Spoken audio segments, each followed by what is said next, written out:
Guardiola TV, el podcast de referència.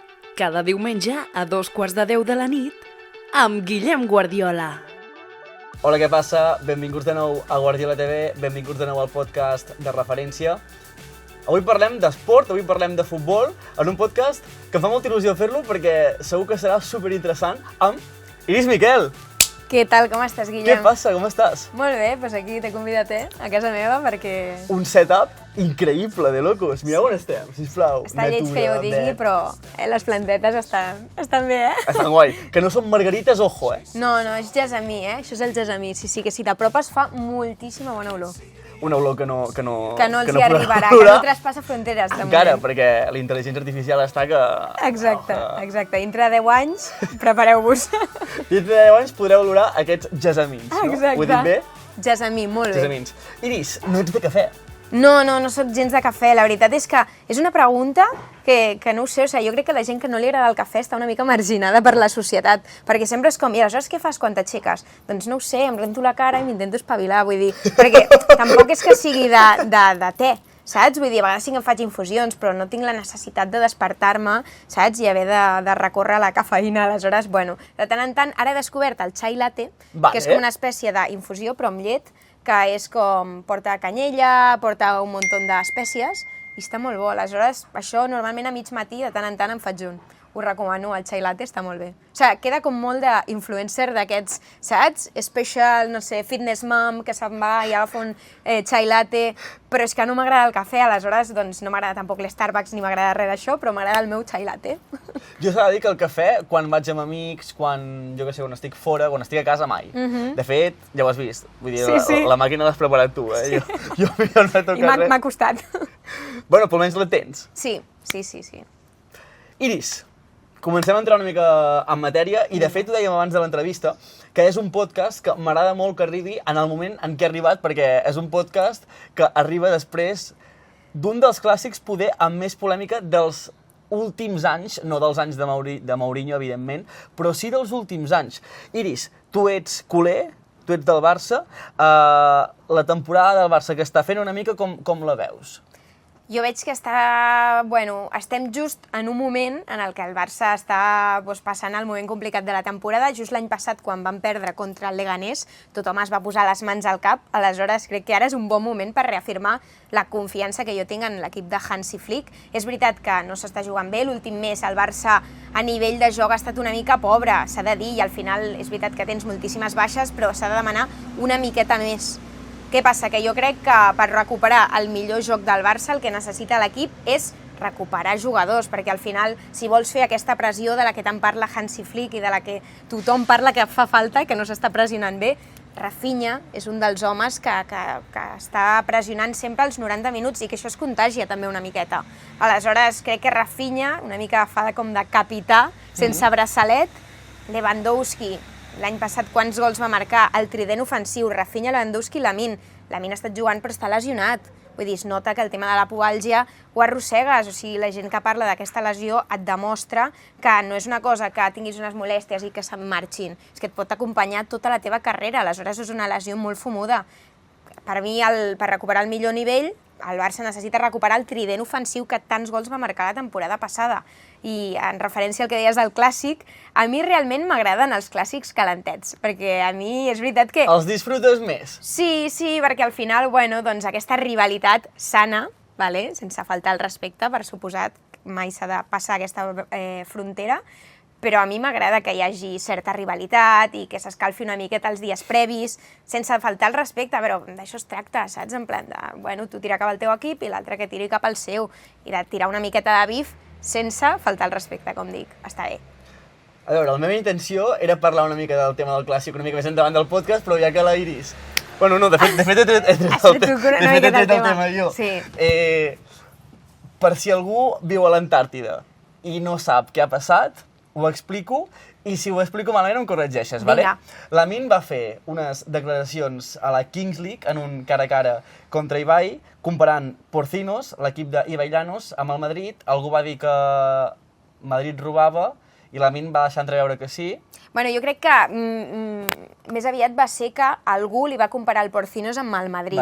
I aleshores ell li va sortir això de que robaven Sí, a mi la sensació que em donava el tema de Lamine, a part de que crec que es sobredimensiona tot, perquè és Lamine, al final molts cops oblidem que és un xaval que té 18 anys, però què passa? Que per ser el millor jugador del món o dels millors jugadors del món, les paraules de Lamine agafen un ressò que no agafen altres paraules. Aleshores, al final, sisplau, no perdem una mica el context de que és un programa d'humor, de tirar-se bif. Tots els presidents, mira tots els programes, repassat una miqueta, la gent que diu de ai, les paraules que va dir Lamine, que es posen les mans al cap, repassat una miqueta, és un programa en què la gent es tira bif, estava ell amb l'Ibai, doncs li va dir això, és que a mi em va semblar, no sé, o sigui, jo no veig l'escàndol en cap cas.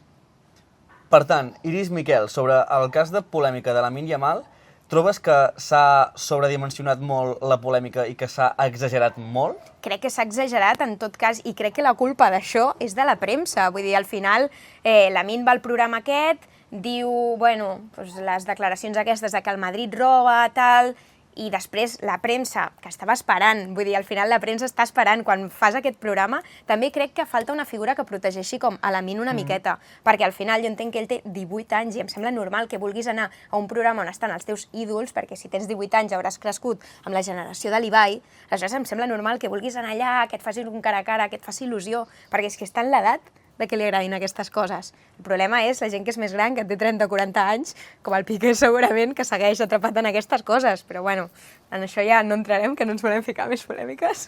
No, és l'opinió. Sí. Jo t'he de confessar que sempre he sigut més del perfil d'una persona que, si sap el que té i és conscient de les seves característiques, habilitats i virtuts, doncs que les pot dir sense faltar respecte. Al final va dir la seva opinió i... Per una banda, és la seva opinió i per l'altra és normal que gent s'encengui. Sí. Perquè al final és la rivalitat entre el Barça i el Madrid, és un clàssic, etc. Però jo sempre he sigut més d'aquest perfil de dir les coses i si tinc alguna cosa, doncs ho puc dir. Perfil Lamine Yamal ara i en el passat Cristiano Ronaldo una mica. Clar, total.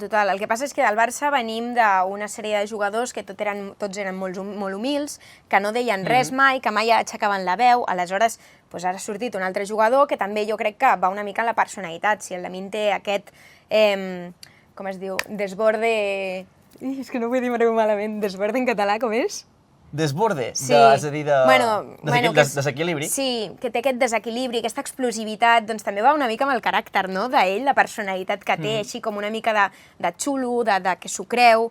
Aleshores, bueno, jo, mentre no es falti el respecte, com totes les publicacions que tant s'ha encaixat la gent de ai, on a mission, o que li ha tirat bif a un, li ha tirat bif a un altre, doncs bueno, doncs ja aprendrà, vull dir que al final si vol fer aquestes publicacions, què passa? Després perds, saps, baixes el cap, i millores per seguir treballant i guanyar el proper clàssic. I ja està, no passa res. Vale, però la gent que diu que s'ha de centrar en el futbol i deixar les coses externes de l'esport a part, què n'opines? A mi és que em fa moltíssima gràcia perquè, com et dic, tots els focus estan posats en Lamine Yamal. Però què fan els altres jugadors de futbol? Estan llegint a Pompeu Fabra mentre es prenen el te en el seu temps lliure?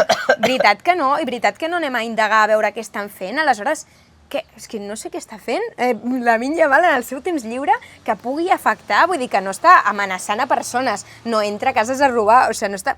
Què passa, que no pot anar a la Kings League, que no pot tenir una nòvia que és famosa? És que jo no li veig cap tipus de problema, vull dir que és veritat que hi ha molt de soroll i quan ets una persona tan mediàtica has de vigilar certes, bueno, igual amb la gent que et juntes, igual amb determinades situacions, però a mi el que està fent em sembla que és el que faria qualsevol xaval de 18 anys. Està vivint la seva vida i s'equivocarà, i tant, però que és que no ens hem equivocat tots quan teníem 18 anys amb certes coses. Sempre, amb 18 i... Sí, amb 18 i amb més, clar, el que passa és que ve la gent de 30, 40 anys, aquests periodistes, a qüestionar el que ha de fer o no ha de fer Lamine Yamal. Doncs que visqui la seva vida i ja està. Jo és que ho veig des d'aquest punt de vista. Aleshores, bueno, tots els focus estan sobre d'ell, saps? I com molts cops al camp, fins ara no se li ha pogut dir res, el que busca la premsa és desestabilitzar-lo des de fora, amb tot el que fa. Vull dir, és que tenim un cas d'un jugador del Real Madrid que va estar imputat, saps?, per difondre imatges de menors. I no s'ha tornat a parlar d'aquesta persona, què fa en el seu temps lliure, amb qui va, amb qui no va, i per què estem parlant tot el dia de Lamine Yamal? Doncs crec que això és evident que s'està posant el focus aquí per uns interessos. Així que, bueno. M'ha sorprès, l'opinió, en realitat. Sí? Sí. Perquè, clar, no és la de la majoria, segurament. No, segurament no sigui la de la majoria, no ho sé, és que jo ho veig així molt clarament, que al final no sé què se li pot criticar. Si ella recupera de la pubalgia i fa un any dolentíssim, doncs aleshores sí que se l'ha de dir, però ara mateix criticar-lo perquè no és jugar bé el clàssic, però no el veies que estava lesionat, que molts cops es posava així durant el partit, que és que no es podia marxar a ningú, vull dir, clarament no està recuperat Lamine, vull dir, fa un mes que està jugant contra el PSG, no estava bé, saps? La setmana passada és que no està bé Lamine, aleshores ha de recuperar-se físicament per poder tornar a ser el jugador que és, explosiu, desequilibrant, i la seva vida privada, doncs, que faci el que vulgui, i jo recomano als mitjans que el deixin una mica en pau i tranquil, perquè crec que també s'ho mereix, saps? Estar al focus tot el dia ha de ser esgotador. L'opinió d'Iris Miquel, una opinió que m'agrada perquè és formada, perquè ets periodista. Correcte. Llavors, aquí dos periodistes, no? Ara et faré una pregunta que vaig veure per les xarxes recentment. Creus que per crear contingut s'ha de ser prioritàriament periodista o no cal? Crec que no cal, perquè al final hi ha molt tipus de contingut a les xarxes, aleshores jo crec que depèn de quin sigui el teu perfil. Si tens un perfil que el teu propòsit és informar la gent, doncs tenir la carrera de periodisme t'ajudarà moltíssim, sobretot a l'hora de comunicar.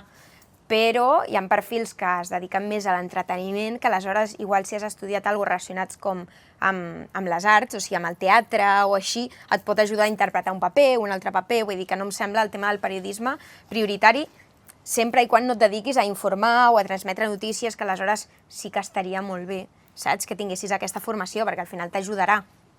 Clar, és que jo penso que depèn del contingut que creïs, no? Clar. Si fas un contingut d'entreteniment, de diversió, potser no és tan prioritari que tingués la carrera de periodisme. Ara, Clar. si fas una informació, una comunicació d'informar, de divulgació, etc., doncs potser estaria bé que t'hagis complementat amb aquests estudis, no? Estaria molt bé, perquè ja no només en la figura dels creadors de contingut, veiem molts periodistes que no tenen la carrera i que tampoc dic que sigui indispensable, però sí que és veritat que veiem els mitjans de comunicació, a part de moltíssimes faltes, gent que no contrasta la informació, hi ha un munt de fake news.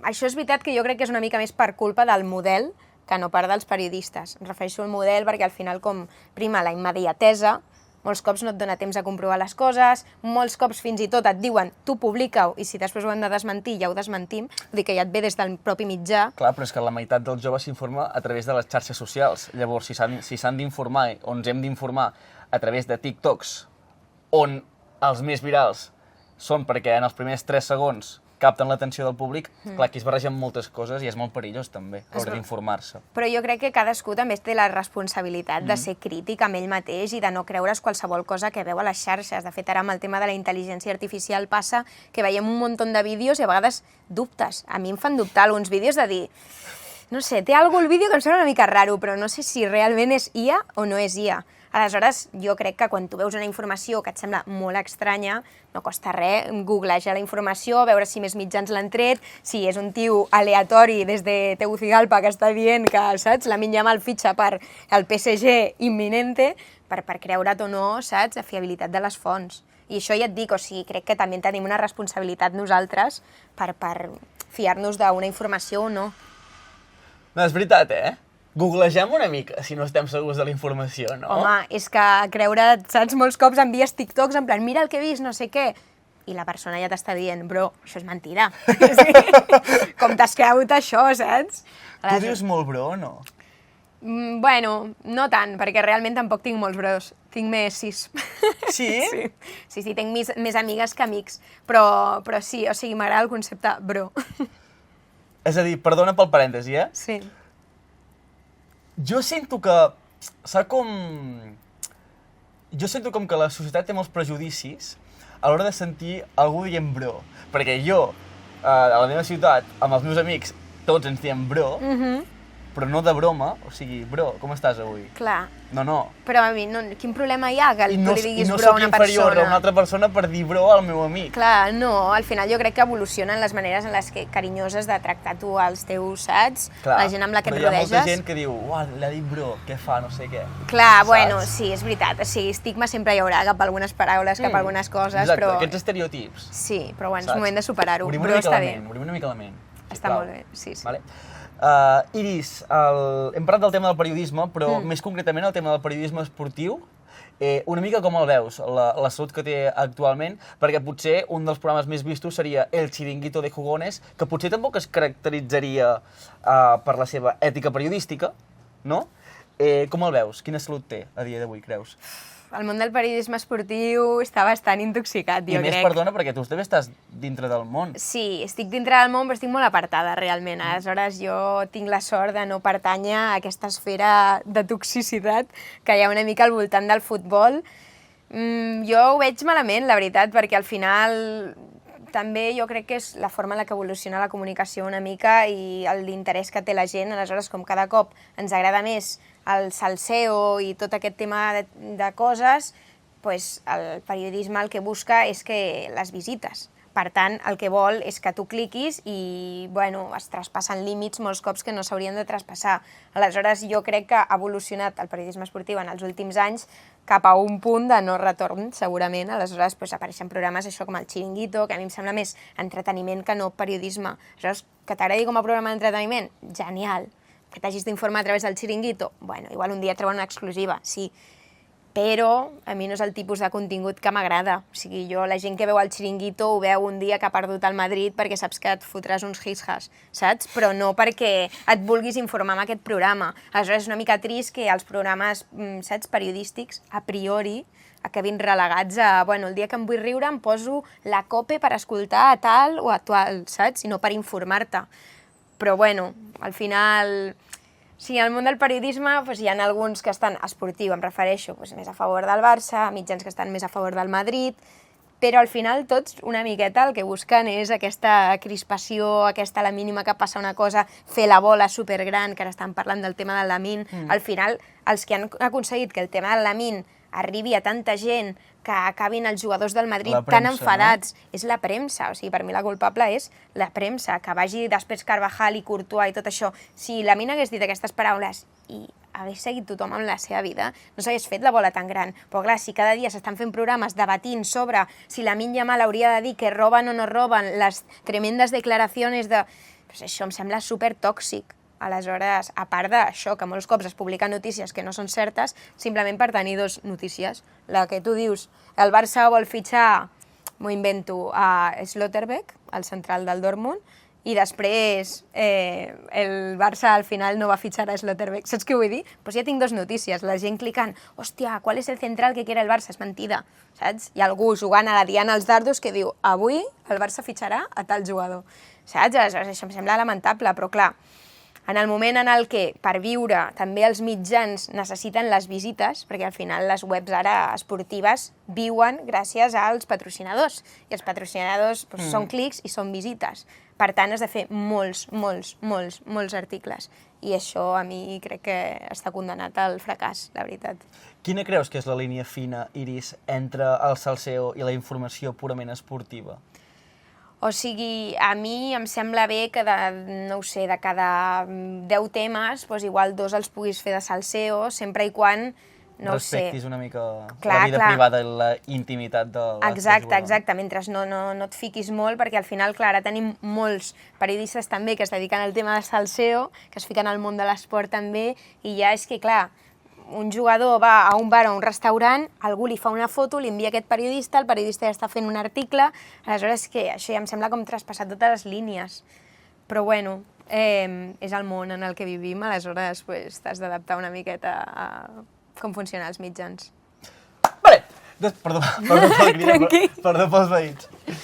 Vale, després de parlar del Barça, del món de l'esport, del món del futbol i del periodisme, Iris, toca una secció de preguntes sobre el Barça. Vinga. Espero, molt sincerament, que no m'hagis mirat el paper amb les respostes corresponents. No, la veritat és que hauria estat astut fer-ho, però no soc tan intel·ligent.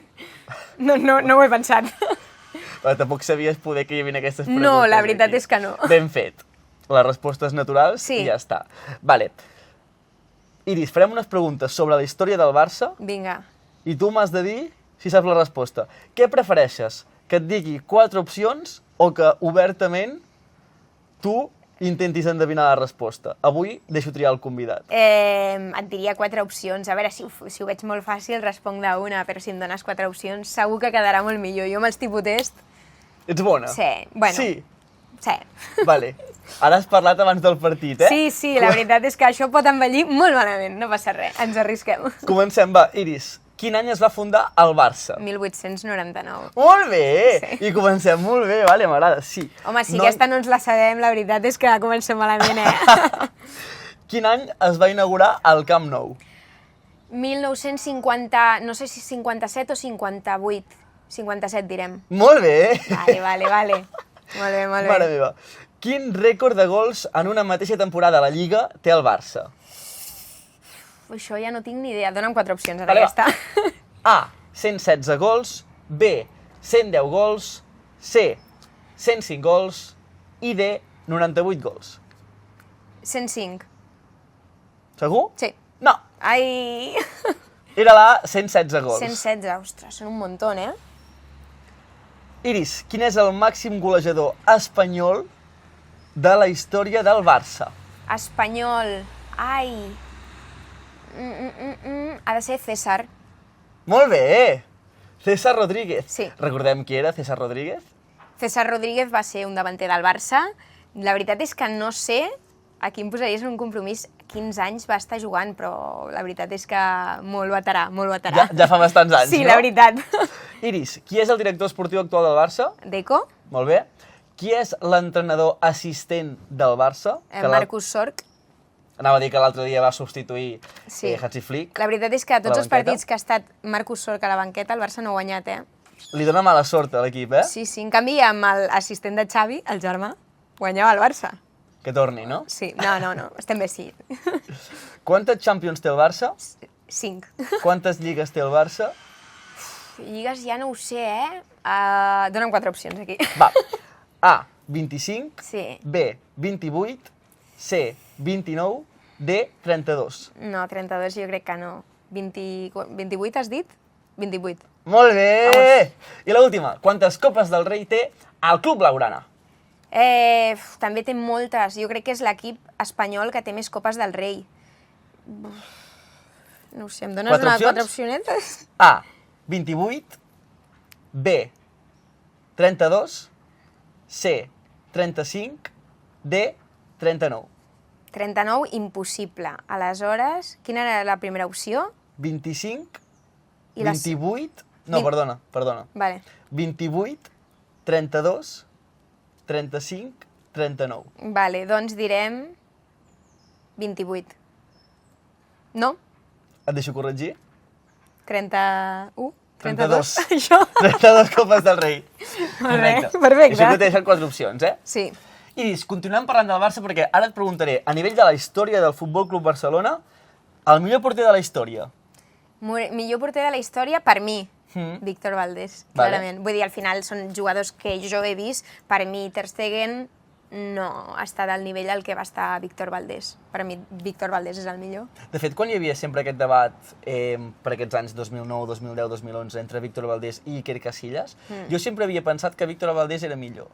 Sí, jo també. La veritat és que, no ho sé, la meva infància només és amb Víctor Valdés a la porteria i és que feia unes parades que, bueno, Ter Stegen ha tingut un any de prime, 2 anys de prime, 3 anys de prime al Barça, però jo crec que el seu nivell, o sigui, si busquem nivell rendiment al llarg dels anys, ha estat millor el de Víctor Valdés que el de Ter Stegen, per mi. Millor defensa de la història. Per tant, entraria aquí, centrals i laterals. Clar, a veure, et diré, tirant també l'època a la que jo he viscut, et diré Puyol. Em quedo un Puyol perquè al final doncs, et dic el mateix, època Guardiola, era l'època amb la que jo he crescut i no sé, la determinació que tenia, el compromís amb el club, tot, per mi, bueno, una figura més, a part de central, de capità, saps? Com a institució que representa, no? Exacte. Iris, millor centrecampista de la història? Aquest ho tinc facilíssim, Xavi Hernández. No Andrés Iniesta? No, és que Xavi Hernández era el meu ídol de petiteta, o sigui, a mi m'ha encantat sempre Xavi. Sempre m'han agradat els migcampistes, saps? Vull dir que al final, com dominen el joc sense ser protagonistes, que no són els que marquen, sinó els que assisteixen o els que fan l'últim passi abans de l'assistència, i per mi Xavi Hernández era el que portava una mica, saps, el romp del Barça. Aleshores, és que per mi ell és el millor migcampista que he vist mai. Creus que el llegat i la llegenda de Xavi Hernández s'ha vist eclipsada pel posterior no èxit del Barça amb ell a la banqueta? No, eclipsada crec que no és la paraula. Crec que va agafar l'equip en un moment molt complicat, el club estava en un moment molt complicat i la veritat és que segurament ell va venir perquè era molt del Barça, no perquè fos el moment perfecte per agafar el club. No va sortir tot bé, tot i així vam guanyar una lliga amb ell, vam guanyar també, o sigui, que a vegades sembla que Xavi ho ha fet tot malament. Xavi ha fet debutar a Lamine, Xavi ha fet Covarsí també, Fermín, aleshores hi ha coses bones de Xavi, sí que és veritat que si el Barça, els aficionats esperaven que Xavi Hernández es convertís en el nou Guardiola, doncs igual era un problema d'expectatives també. I crec que no ho eclipsarà i crec que ara, a la que passin uns anys, ja la gent recordarà Xavi sense tant, saps? No ho sé, hi ha gent que encara com que, no sé, té guardat una mica de rancor, sembla, cap a la seva figura, que a mi em sorprèn. Tot i que no hagi anat bé, i jo ja et dic, prefereixo que s'acabés l'època de Xavi com a entrenador al Barça, per mi sempre serà el millor, però s'han de separar. Una cosa és entrenador i l'altra jugador. Si és que hi ha hagut 1.000 jugadors, Seedorf va ser un dels millors jugadors del món i com a entrenador no li han funcionat les coses. És que al final no té per què ser un bon jugador i després poder ser entrenador. Aleshores, bueno, això, em quedo amb Xavi. I millor davanter de la història és? T'imagines que ara et dic algú que no sigui Leo Messi, Messi. Estaria duríssim, això. Bojan Kirkic. Sí, sí. Neymar. Sí, Luis Suárez. Bueno, poca broma amb aquests noms també. Poca broma. Però bueno, és que m'haig de quedar amb Messi que dir d'ell. O sigui, crec que sobren les paraules. Ha canviat el devenir d'un club. Aleshores, jo crec que cap jugador està per sobre d'un club, mai ho ha d'estar, però Messi, tot el que li ha donat al Barça, crec que cap jugador serà capaç d'arribar al mateix punt. Per tant, Víctor Valdés a cada línia. El Barça, Víctor Valdés, Carles Puyol, Xavi Hernández... Sí, Leo Messi. Lionel Andrés Messi, Ni tan mal, Perdó. Tranqui. Iris Miquel, comencem el rei de la pista de jugadors? Vinga, som-hi. Som-hi, em vaig a posar seriós, perquè aquest és un moment important. Vinga. Rei de la pista de jugadors del Barça actuals amb... Iris Miquel. Som-hi. Fermín o Gavi? Mare meva, que Comencem complicat, malament, o què? Comencem complicat, la veritat és que sí. És que jo abans t'hagués dit Gavi, però ara mateix em quedo un Fermín. Crec que està millor, crec que dona moltes coses al Barça, crec que no esperàvem el nivell de Fermín. La veritat és que, bueno, qui t'hagués dit que passaria d'estar al Linares a jugar al primer equip i ara mateix està millor que Dani Olmo, que vas pagar 50 o 60 milions per ell. Vull dir que em quedo un Fermín. Què va passar entre ells dos? Bueno, és que s'han dit moltes coses, S'han dit moltes coses. Problemes extraesportius, diguem. Entre nòvies? Això diuen, això diuen. A mi m'han arribat rumors que no puc obrir la boca. Que no pots desvetllar, no? Em sap greu, però no puc dir.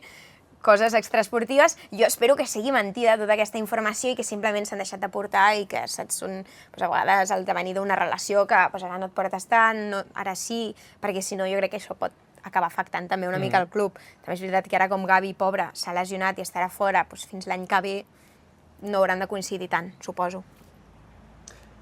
Fermín o Gavi, Fermín, Sí. Em sorprenc dient Fermín, però ara mateix sí. A més té moltíssim gol, Fermín. Molt de gol. A més té molt bon xut, també. Sí, em sorprèn. Fermín o Covarsí? Covarsí. És veritat que Covarsí no està en el seu millor moment. Ara està passant unes setmanes en les que jo veig molts dubtes. No està jugant del tot bé, però tot i així, ja simplement pel que representa que un jugador com ell hagi arribat al primer equip, em quedo amb Covarsí. Covarsí o Araujo? Covarsí. Covarsí o Koundé? Covarsí. M'agrada molt el flow del Koundé i tot el que vulguis, però al final un jugador de la casa està per sobre. Covarsí o Dani Olmo? Covarsí. Covarsí o Lamine Yamal?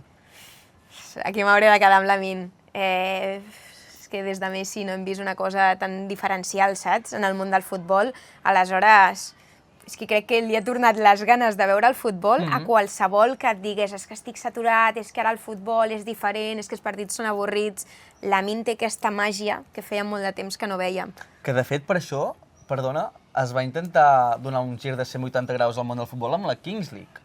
Total. perquè no fos tan avorrit, perquè no Total. fos tan, com es diu, tan monòton, no? Exacte. Jo què sé, un Leganés-Getafe amb tots els respectes per aquests equips, no? Sí.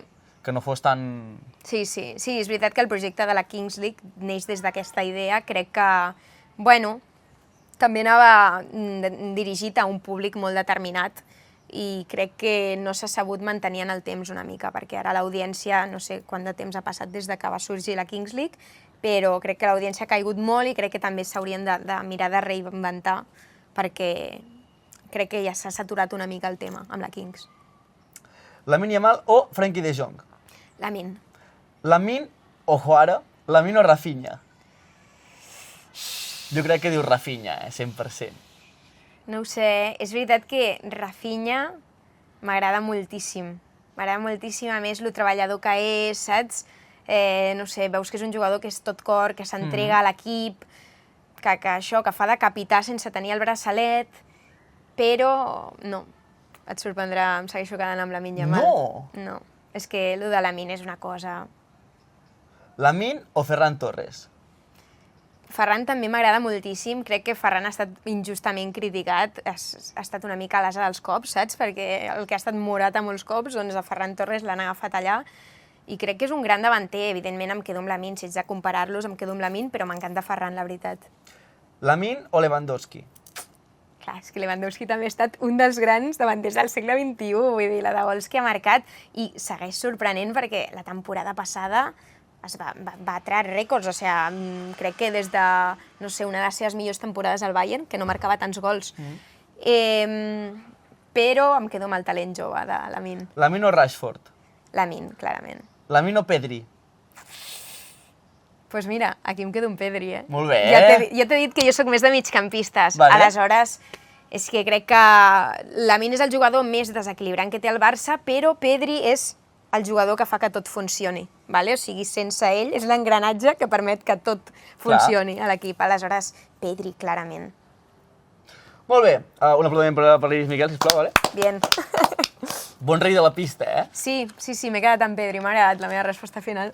Home, és que la tenia pensada, la resposta final, també. Per si Sí, posat no? Pedri al final, no? Sí. Iris, et diré 10 frases que hauràs de completar, Vinga, vale? vale. Com veus, és un podcast molt dinàmic, eh? Sí, m'encanta fer coses diferents. Som-hi, va. Iris, completa la frase. Quan el Barça perd, jo... Quan el Barça perd, jo... m'enfado molt. Sí. Sí, la veritat és que sí. Bueno, va a partits. La veritat és que al Clàssic l'altre dia no em vaig enfadar tant, la veritat. La gent va veure drama, o sigui, jo dic, no sé, haurem vist partits diferents igual, però jo no vaig veure una situació tan dramàtica. Però sí que és veritat que el futbol, el meu estat d'ànim depèn molt del futbol, aleshores em cabrejo bastant. Si fossis presidenta del Barça per un dia, la primera cosa que faries seria... Homenatge a Leo Messi obrint el Camp Nou, el nou Camp Nou. Quan veig un partit del Barça sempre penso... Sempre penso en Messi, en que ja no està Messi. Sí. El moment en què més he cridat veient el Barça va ser quan... Segurament en alguna de les Champions. Recordo molt a 2009 i 2012 tornar-me molt loca amb el gol de Messi de cap, allà a la final de Roma, increïble. En aquell Barça 2, Manchester United 0. Quan el Barça juga malament, la culpa és de... Clar, atribuir-li la culpa aquí, és que depèn molt, o sigui, crec que posar-li la culpa aquí a l'entrenador o als jugadors depèn de cada partit, cada situació és diferent, però imagino que part de la culpa és dels jugadors i part de la culpa de l'entrenador. Quin tant per cent? Depèn, és que clar, cada partit pot ser que l'entrenador busqui, saps, hagi intentat determinar una estratègia i que els jugadors no l'estiguin executant. Al final, el tema de la pressió, per exemple, jo crec que Hansi Flick està intentant que els jugadors pressionin com feien l'any passat, però els jugadors no pressionen, aleshores és culpa dels jugadors? Segurament. Igual Hansi Flick no els està aconseguint motivar o no els està aconseguint transmetre el que els hi transmetia l'any passat perquè pressionessin d'aquesta forma. Bueno, és, saps? Complicat saber exactament de qui és la culpa. Si poguessis fitxar qualsevol jugador del món pel Barça, fitxaries? A Julián Álvarez. Crec que tots estem d'acord. De l'Atlético de Madrid, eh? Sí. El jugador del Barça que donaria més joc en un podcast seria... Bueno, Lamine, segur. Lamine ja ho Yamal, hem no? vist. Sí. Lamine Yamal, has de venir a Guardiola TV. Digue-li. Lamin, tu, vine aquí, al sofà aquest t'esperem. El millor entrenador de la història del Barça és... Pep Guardiola. Per què? Home, perquè també va canviar una mica la història del club. Sí, clarament. Amb ell neix l'etapa del Barça més guanyadora. És que és una cosa, un equip que mai oblidarem. Un jugador que mai hauries volgut veure marxar del Barça és, a part de Leo Messi... Sí, no direm Messi a totes les respostes. Un jugador que em va fer ràbia que marxés del Barça. No ho sé, això la veritat és que ara mateix no et sabria dir... Perquè jugadors que han marxat del Barça però ja han complert com un cicle, doncs tampoc m'ha fet tanta pena que marxin. No ho sé. No et sabria què dir, la veritat. No. A veure, també tinc mala memòria, igual hi ha algun jugador claríssimament... Jo et diria un, Bueno, Neymar, no? Sí. Mira, jo et diria Neymar, ojo, ara et sorprendrà, Cristian Tello. Hòstia, Cristian Tello. Boníssim jugador, Actualment al Betis, no? Sí. No sé si ja segueix al Betis o ja no està al Betis. No ho sé, la veritat és que li he perdut la pista. A mi m'agradava molt Cristian Tello. Sí, un era molt ràpid. brutal, velocitat espectacular. Sí. No, és veritat que, aquella generació de Tello crec que, no sé si va jugar amb Luis Enrique al filial, quan Luis Enrique estava al filial, jo crec que va por ahí, més o menys. Sí, perquè era quan Guardiola estava... Isaac Cuenca... Sí, Isaac Cuenca, sí. La veritat és que van sortir un munt de talents d'aquell moment.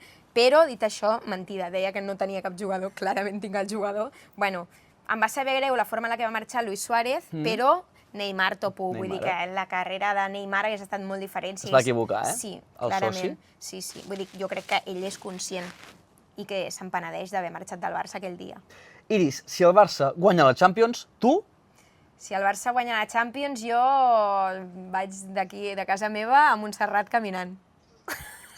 Sí o no? Sí. A veure, no, és que estaria dur, però... Iris, si guanya el Barça la Champions... A veure, que ara... Fem un podcast caminant d'aquí a Montserrat. Vinga, vale, fem-ho. Sí o no? Sí, fem-ho. Ojo si guanya, Ojo si guanya, ja veuràs tu. Et tocarà parlar durant unes quantes hores, Bueno, da igual, estaré tan feliç, vull dir que el Barça arribi ja, que estigui a la final, que jugarà a Budapest, ja per mi suposarà tanta felicitat que tot el que després hagi de fer m'és igual. És igual, no? Valdrà la pena. Molt bé.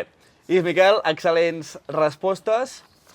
Hem parlat del futbol i del Barça, però a nivell d'Europa, i ara que deies això de la Champions, quin creus que és l'equip que més està dominant el continent europeu ara mateix? A veure, crec que el PSG és la resposta òbvia de dir, perquè venen de guanyar la Champions, són els vigents campions, aleshores crec que el PSG ja ho van veure quan es van enfrontar al Barça, estan a un nivell superior físicament, són unes bèsties, juguen molt bé, tenen jugadors de qualitat, molts com el Vitinha, a més tenen un equip molt coral, que al final quan va marxar Kylian Mbappé, Luis Enrique li preguntaven, i ara què faràs sense Kylian Mbappé i tal? Diu, doncs ara tots els meus jugadors pressionaran, saps? Aleshores, quan no pots controlar un jugador, perquè és un jugador tan determinant que has de deixar una mica, saps? Que faci via lliure pel camp, això jo crec que no els agrada als entrenadors, perquè els agrada tenir el control al 100% dels partits. Clar, tenir una estrella allà al camp que... Exacte. Aleshores, PSG, però també et diria l'Arsenal de Mikel Arteta, jo crec que ve trepitjant fort, el seu projecte ja està bastant assentat, té jugadors que han anat creixent junts, o sigui, és un projecte que ha anat creixent, la temporada passada va sorprendre moltíssima gent eliminant el Real Madrid, però, ojo, perquè jo crec que aquest any pot ser l'any definitiu en el que l'Arsenal d'Arteta guanyi la Premier, i jo crec que la Champions arribaran lluny, sens dubte, perquè al final són els reis de la pilota parada. Vull dir, quasi tots els gols que han ficat, és que ahir veia el percentatge i no sé si de 16 gols que havien marcat, 10 havien estat a pilota parada. Vull dir que dominen aquesta fase com ningú altre equip, aleshores, bueno, quants més recursos tens, més possibilitats tens de guanyar un partit, aleshores, per mi, ells em semblen... Després del PSG, segurament et diria l'Arsenal. Iris, el futbol femení, com el veus ara mateix amb la seva evolució? Bé, crec que està evolucionant cap a on tots volíem que evolucionés. Crec que els mitjans per fi han entès que el futbol femení sí que interessa i que sí que omple estadis. Aleshores, jo mateixa he viscut aquesta evolució, que al principi doncs, no el seguia tant, ja no perquè no m'agradés, sinó jo crec que, no ho sé, era més difícil l'accés, vull dir, a notícies, a saber de les jugadores, saps? I ara crec que s'està construint tot això que tenim ja en el terreny del futbol masculí, que no hi havia en el futbol femení. I jo és que vaig moltíssim al camp a veure l'equip femení, juguen molt bé, la gent que diu és que les jugadores del femení no saben jugar a futbol, els partits són avorrits, és gent que no ha vist un partit de futbol femení en la seva vida. És veritat que hi haurà partits avorrits, com hi ha en el futbol masculí, perquè aquest senyor que està dient això s'ha tragat un Valladolid Getafe que ha acabat 0-0 i amb 2 expulsats, vull dir, aleshores partits hi ha de tot, però el futbol femení és superentretingut i me n'alegro moltíssim que a poc, tot i que encara segueix una desigualtat brutal respecte al futbol masculí, que vagi pujant a nivell d'exposició mediàtica. La gent, Iris, que diu que aquest argument, no, que els jugadors cobren segons el que generen, en l'àmbit del futbol femení, com el veus? Què n'opines? Bueno, és que això de cobrar en funció del que generes, jo crec que mínimament haurien d'estar disposats, o sigui, haurien de cobrar un sou, perquè molts cops, o sigui, han fet vaga les jugadores fa un parell d'anys, crec que estaven fent vagues les jugadores del futbol femení perquè no havien de tenir altres feines. No els hi donava per guanyar-se la vida com a jugadores. Aleshores, tu creus que les jugadores del primer equip han d'estar tenint altres feines? És que amb això el que evites és que hi hagi una professionalització. Saps què vull dir? Perquè quan una jugadora no pot dedicar tot el seu temps al jugar al futbol i ha de tenir altres feines, doncs no pots fer que el futbol femení prosperi, perquè no pot dedicar tot el seu temps a millorar, a perfeccionar, al igual que les porteres.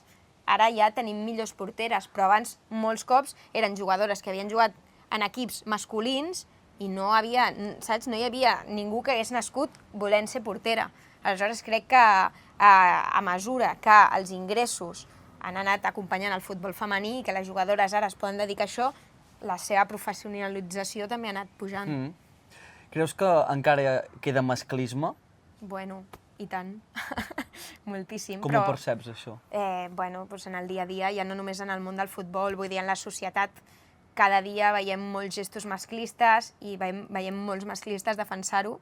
Aleshores, no ho sé, la veritat és que jo no li veig gaire solució ara mateix, perquè queda moltíssima gent amb molt poder que segueix, saps?, volent replicar aquests rols patriarcals, perquè a ells els hi va bé. Aleshores, no sé, la veritat, no sóc gaire optimista en aquest escenari, perquè, bueno, doncs crec que això, que la gent que té el poder no vol que, saps?, que arribin dones i que vulguin canviar les coses. A ells els hi va bé en la situació en la que estan, saps? Perquè al final les dones, per ells els suposen una amenaça, molts cops, saps? Perquè dius, ostres, vindrà aquesta dona aquí, no sé què, em traurà el lloc, perquè té idees, sap fer-ho, té caràcter, que molts cops per una dona tenir caràcter és algo dolent. En canvi, per un home, molt bé, aquest lideratge que té amb el caràcter és algo bo. Això ja és saps, un estereotip masclista que hi ha. Per tant, crec que falta molta feina per fer i que la manera de solucionar-ho és que les dones alcem la veu cada cop que hi ha una situació injusta.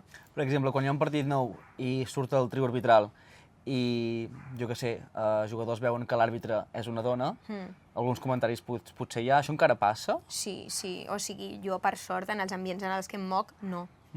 Perquè també trio amb la gent amb la que em rodejo, saps? I precisament no m'agradaria rodejar-me de gent que fa aquest tipus de comentaris, però està clar, al final, bueno, quan escoltes, hi ha narradores que comenten partits de futbol i tal, ja per al simple fet de ser una dona, ja se les posa, saps? En plan, s'analitza al triple les coses que diuen, et posen a prova, quan tu dius que t'agrada el futbol i ets una dona, sí, doncs digue'm l'alineació del Brasil de los 70 que ganó... Què dius, en plan? Clar, tu com a creadora de contingut, Iris, t'has trobat amb aquestes situacions masclistes de dir, vale, és una dona o tan infravalorat en algun sentit? En general no, o sigui, he tingut moltíssima sort perquè en general he passat per molts sectors del món com de la comunicació i tal, i tothom m'ha tractat molt bé, però sí que recentment vaig viure un moment en el que em vaig sentir menyspreada per al fet de ser una dona i ser jove, i precisament era per part de cert sector del periodisme immobilista que ja s'hauria de retirar i deixar, saps, pas a la següent generació, i gent que no està preparada per escoltar que a les dones també volem que se'ns tracti amb respecte, saps? Aleshores, bueno, doncs en alguna situació, desgraciadament, sí que m'he hagut de veure. Es pot dir? Sí. va ser fa uns mesos, a la final de la Copa del Rei, jo vaig estar participant en una tertúlia d'un periodista esportiu i aleshores hi havia un dels tertulians que, bueno, és periodista, bueno, crec que no té la carrera de periodista, que és exjugador de futbol i que deu tenir 60 llargs. I aleshores estàvem debatent i em va dir en 2 moments carinyo meu, ¿vale? En 2 moments com de manera sarcàstica, amb un to burlesc, saps? I aleshores jo molt amablement li vaig dir mira, no em diguis carinyo meu, digue'm pel meu nom, perquè em molesta. Saps? Em molesta, vull dir que em tractis amb aquest to patriarcal, saps? De paternalista, com tu tens 60 i pico, jo tinc 20 i pico, no sé res de la vida. Partint des de superioritat, no? Total, total. És que a mi aquest tipus d'actituds em semblen repugnants, la veritat. I aleshores simplement vaig dir que em digués pel meu nom, no vaig faltar respecte, no vaig dir res, i ell va muntar un Cristo, va marxar al directe, em va desitjar lo pitjor, i, bueno, doncs algú va agafar aquest clip, es va fer viral, i aleshores hi havia gent, doncs, com t'he dit, a la societat que es posicionava a favor d'un o a favor de mi, en aquest cas.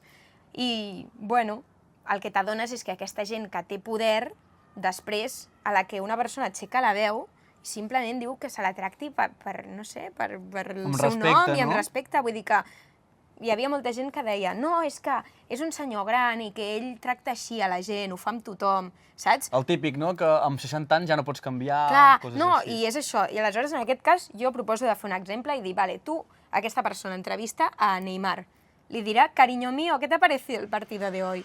Oi que sona molt raro? I per què quan m'ho diu a mi no sona raro? Pues precisament perquè en la mentalitat de tots tenim aquest component patriarcal que ens sembla normal que un senyor de 60 i pico anys que no em coneix de res, amb el qual no he parlat mai, em tracti de cariño mío davant d'una tertúlia. És que em sembla lamentable, però bueno, pues, a vegades hem de veure aquest tipus de situacions. Jo vaig estar molt, molt, molt incòmoda, la veritat, però vaig aguantar i després vaig pensar, mira, da igual, no vull saber res de ningú, no vaig fer cap missatge al respecte ni vaig dir res perquè volia que passés el tema aviat, però clar, doncs al final algú fa el clip, el puja a les xarxes, saps? I el tema agafa més ressò del que voldries inicialment, però bueno, aigua passada ja, per sort. També és un contingut públic que pot ajudar a visibilitzar que encara queden comportaments masclistes d'aquest tipus. Total, per això et deia que hem d'alçar la veu davant d'aquest tipus de situacions. I jo vaig tenir la sort que, després que es fes viral això, molts periodistes es van posicionar de la meva part i van fer vídeos dient que aquest comportament era inacceptable als mitjans. I a més, en mitjans tan importants com els que està aquesta gent, saps? Aleshores, bueno, doncs està bé que passin aquest tipus de situacions en moments públics perquè això posa de manifest que seguim vivint en una societat en la que els homes es creuen superiors a les dones, en el que en el món del futbol a la dona se la menysprea o se la posa molt més en dubte simplement per al seu gènere. Aquest dubte, a veure, digue'm, l'alineació del Barça 2010-2011. Exacte. Exemples d'aquests, no? Sí, total. És que és absurd, vull dir, oi que no li preguntaries a un noi això, l'acabes de conèixer, t'agrada el futbol? Vale, doncs digue'm 3 defenses de l'Inter de Milán, doncs digue'm, que si vols te'ls dic, però vull dir que és que no estic entenent per què m'has de posar a prova simplement per dir-te que m'agrada el futbol. Però bueno, doncs... I que si els has de respondre, n'hi dius 22. Clar, si vols te'ls dic, vull dir que a vegades hi ha gent que m'ha posat a prova i després ha dit hòstia, doncs sí que saps de futbol, no?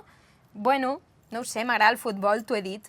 Doncs igual hi ha gent que li agrada i no li agrada tant, i tampoc cal que coneixi els 3 centrals de l'Inter o la formació amb la que juga, el Bayern de Múnich, de company. És que, bueno, no sé, em sembla ja com absurd, saps? La manera aquesta de qüestionar, vull dir, és la por, no sé, jo crec que els homes tenen por del feminisme i com de... Vull dir que el feminisme és l'alliberació de l'home i de la dona, vull dir, perquè l'home també està en un rol que no pot plorar, que ha de sempre ser fort, que jo no sé, jo la veritat dels homes que conec a mi no m'agradaria veure'm, saps, encasellat en aquest tipus de rol.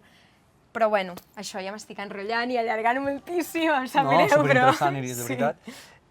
L'evolució del futbol femení i també d'aquests comportaments masclistes en el món de l'esport i també en la societat, que per sort, de mica en mica, tot i que evidentment encara en queden alguns, es va millorant la situació. Iris Miquel, moltíssimes gràcies per aquest podcast. Ha estat bé? Ha estat super a gust, molt bé. Espero que hagis estat bé aquí. Super espectacular, la veritat. Sí, Iris, per anar acabant aquest podcast, et pregunto, mar o muntanya? M'agraden les dues, que és lo típic que diu la gent, però em quedo un mar, sense el mar no podria viure. Com guanyi el Barça la Champions, t'has de quedar en muntanya, perquè Montserrat és la muntanya, no? Sí, no passa res, no passarem, farem l'esforç. Si el Barça guanya la Champions, tot valdrà la pena. Bicicleta o patinet elèctric? Uf, cap de les dues. Ara, si m'hagués de quedar, em quedo en bicicleta, perquè en patinet elèctric només vaig anar un cop i quasi mato a 3 persones. Per tant, sóc un perill públic en patinet elèctric. No ho recomano.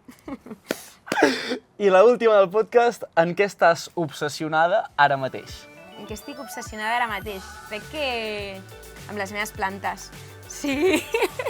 És algo que m'ajuda moltíssim com a connectar amb mi mateixa, m'encanta dedicar-li temps a les plantetes, al final és algo que necessita com un cuidado de cada dia, aleshores al final quan et dediques a temes xarxes i tal, estàs tot el dia en pantalles, amb ordinadors, mòbils, i dedicar-li cada dia el meu temps a les meves plantetes em fa com connectar amb mi mateixa i saber que puc tenir cura d'algú durant molt de temps. En el FIFA no estàs obsessionada? Sí, l'únic que passa és que el FIFA és una relació, saps, tòxica, i hi ha moments, hi ha altibajos, saps? O sigui, hi ha moments en el que quan va sortir... De fet, ara és moment pic, perquè fa un mes que va sortir, aleshores estem al modo carrera amb el Barça, que anem bastant bé, la veritat, al modo carrera amb el Barça. No hem fitxat a cap jugador, perquè a mi m'agrada fer modo carrera realista, per tant, estem jugant amb Rashford, Lewandowski amb 38 anys, no hem fet cap canvi, així que, bueno, sí, amb el FIFA també estic bastant obsessionada. Però sí, quedava molt bé dir-ho de les plantetes, has tingut aquí a... A tocar els collons. Sí. I Miquel, Molt bé. moltíssimes gràcies per tot i nosaltres, com sempre, ens veiem al pròxim podcast. Que vagi molt bé. Adéu.